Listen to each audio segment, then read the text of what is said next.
I'm at the Shepherd's Bush O2 with Wilko Johnson, not very far from Canvey Island, where I think it was the blues, birds and booze. So tell me about your beginnings. Was it a blues island? Oh, I don't know about that. It was a muddy island. As we found out in 1953, it's actually below sea level. I was born on Canvey Island, so I was born below sea level. And has that informed your life? Yeah, I think so. Yeah. It's been a constant kind of theme. Struggling to get above sea my submarine origins. You were the bridge between progressive rock and punk rock. The Stranglers said so, Paul Weller said so, various other people said so. You play it down because you say you just kind of strummed a guitar. I mean, how did you find yourself caught as the bridge between prog rock and punk rock? Well, see, I mean, I don't look at playing the guitar like that. You play it this way, you play it that way, and I don't try and bridge anything or anything. I just learn to play the way I like to play, and it's pretty simple. And I just stick to that. You know, what other people do, that's great. And I mean, that guitar style, which as a guitarist it is classic, although I know you underplay it because you say, well, it's just using your fingers to strum it. I mean, how did it develop, particularly throwing back, I guess, to, I think you've on the record of saying that you got it from Johnny Kidd and the Pirates original, the idea for that. But where did it all come from? Well, it all actually, in fact, did come from Johnny Kidd and the Pirates, or Mick Green, their guitar player, and who had this. What his technique was playing rhythm guitar, and he played it in a very percussive way, and he could play the lead guitar as well at the same time. So you didn't need these two guitar players; you just need one guitar player, and that's always the way I've liked it. And funny enough, Roger Daltrey told me exactly the same thing. He said that in the very early days, The Who had supported Johnny Kidd and the Pirates, and they went, "That's it, one guitar player and with a singer," you know. And so Johnny Kidd, Mick Green. I know Mick Green is an influence as a player on Pete Townsend, and he certainly is on me. Okay.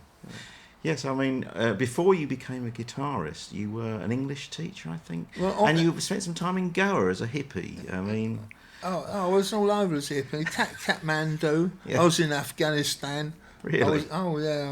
Yeah, had good times. And Goa must have been great in the late 60s. I don't know. Actually, I had hepatitis down there, so I did go. And also, Goa was. I mean, it's just a lovely beach and that. And there actually was nobody there, no tourists there then, just hippies. And when I got back from India, I thought, blimey, it's own up time. I've got to get a proper job and everything now. My mum found me this job as an English teacher in the local comprehensive school. Mm-hmm. And right that very same day, I was walking down the street and I bumped right into Lee Brillo. And he was, like, I knew him. He was a few years younger than me, but I knew him. I knew he played in this band and that.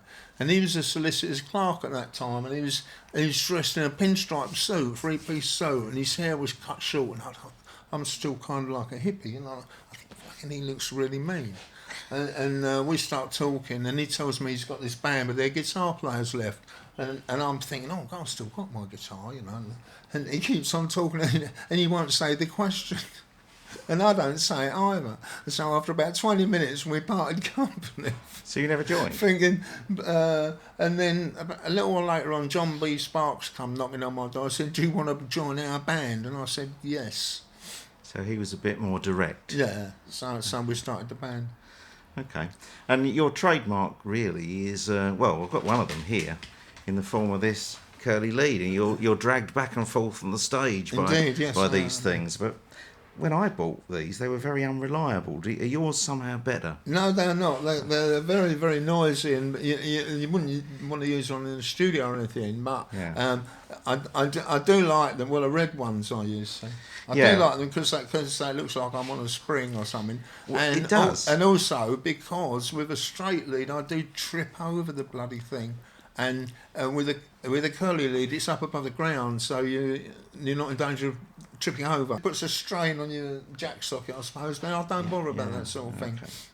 And the guitar style, I mean, I'm really bad at this. Could you hold that a sec? I'll hold that I've a been sec. practicing and I've not got it right, so I haven't cut all my fingers, but you know, I can just about manage. But that isn't right, is it? Because you do something else. You got to keep that hand, the right hand going. Show me. The thing is with the right hand, it's so simple, and it's out of tune, by the way. Good. You don't. You're just going down, up, down, like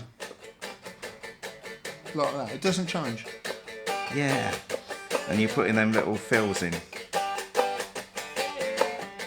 Something. It's your thing. Lovely. So you got this tremendously distinctive guitar sound, and you got the being pulled back on a spring. I mean, the music itself. Let's come on to that. You worked with Roger Daltrey recently, but you've had a string of bands right from sort of down by the jetty, just pre-punk, what was called pub rock. But I mean, you've stayed very close to that style, haven't you? Really, through your life. It's what I've done. It's just it's the sort of music that initially just turned me on, you know, and it just still does. So I've never felt tempted to. I'd rather do something else than do a different kind of music. And tell me about how you bumped into Roger Daltrey, because this was a strange thing that you end up hooking up with him to do the album. It was 3 or 4 years ago now.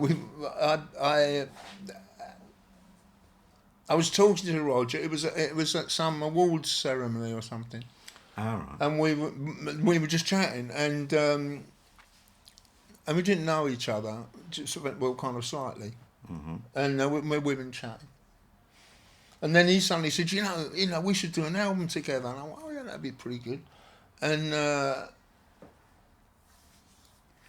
he started looking into what we could do and that, and I was thinking, I'd like to get some really good old 60s soul stuff for him to do.